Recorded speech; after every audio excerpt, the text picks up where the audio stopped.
Hello and welcome back to Farm Fix. My name is Tawny, and here on this channel we chat all about natural living, farmhouse restoration, and DIY projects. Today's topic that we're chatting about is sourdough starter and its health. Now, this is actually going to be a video, part of a series on sourdough. We're going to chat all about how to start your own sourdough starter from scratch, using just a couple ingredients, how to maintain it, how to keep it healthy, how to feed it, and also some different recipes you can use with your sourdough starter. So if any of those interest you, go ahead and like and subscribe to stay tuned for more videos on sourdough. So today we're actually going to be chatting about the health of my sourdough starter, and maybe yours as well. If you clicked on this video, you're probably interested in this as well. Now, my sourdough starter has this, you'll be able to see it just a little bit, this kind of film around the edges. It's like a darker water. I'll give you a little bit better snapshot here.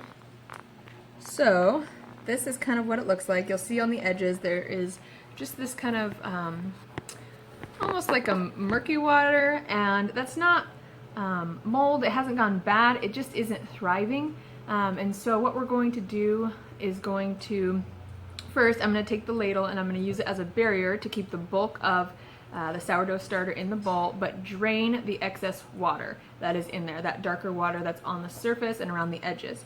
And then from there I'm actually going to just dump half of this as if we're feeding it, because that's what we're going to be doing right after removing the excess water.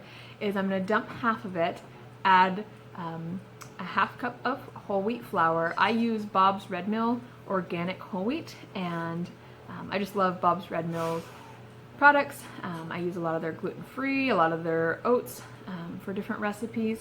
So I have their wheat flour that I'm going to add a half cup of that, and then I'm going to add a little bit less than a half cup. We don't want exactly equal measurements of water to flour ratio, so I'm going to do just a little bit less than a half cup of water. And make sure when you're feeding your sourdough starter with water that it is filtered water. Some people I know will actually use bottled water. I just have a filter here at my house, and so I'm just going to use some filtered water because I do know that there is chlorine in my water, and chlorine will actually inhibit the good bacteria to grow.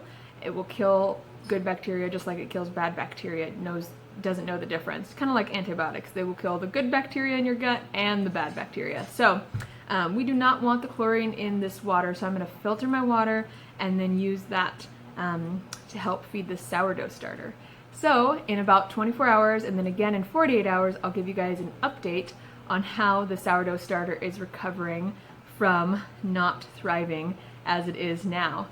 I think that my theory behind why my sourdough starter is not thriving is actually because I left it out for a couple of days. This is actually a new starter that I'm starting, and I had it out for a couple of days. I've been feeding it every day, and then I upped it to feeding it twice every day. And then last night I only fed it, or excuse me, yesterday I only fed it in the morning. I did not feed it in the night, and so it was used to being fed twice a day. And then I thought, well, I probably don't need to feed it in the afternoon, and so that is why it looks like it did this morning when I woke up and has this dark water around it, and I was about to toss it out and thought, you know what, I bet you I can recover this. So this is going to be my first attempt at recovering. Alright, here is the 24-hour update since I recovered my sourdough. You'll remember it was full of grayish water at the top and was not bubbly, was not thriving. I almost threw it out. However, I decided to go ahead and try to restore it, and sure enough, it's doing wonderfully. And this is just 24 hours after draining the water, scraping out well over half. I actually went down to probably only about a half cup of starter in here, and then added another half cup of flour, whole wheat organic flour, and then a little bit less than a half cup of water, and it is doing so much better. I'm so glad I didn't toss it. I'm super curious to see if you guys have ever had to do this, where you've had to revive your starter after it went through a period of not doing well. If so, leave a comment in the comments below. Here is the 48-hour update of the sourdough starter. You can tell that it's just doing so much better with the bubbles and the texture.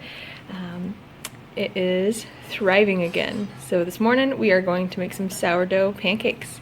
Stay tuned too. In this channel I will be showing you how to make your own sourdough starter, and if you have any questions on how to get started with that, go ahead and like and subscribe so that you get your notifications for that upcoming video. Until then, cheers!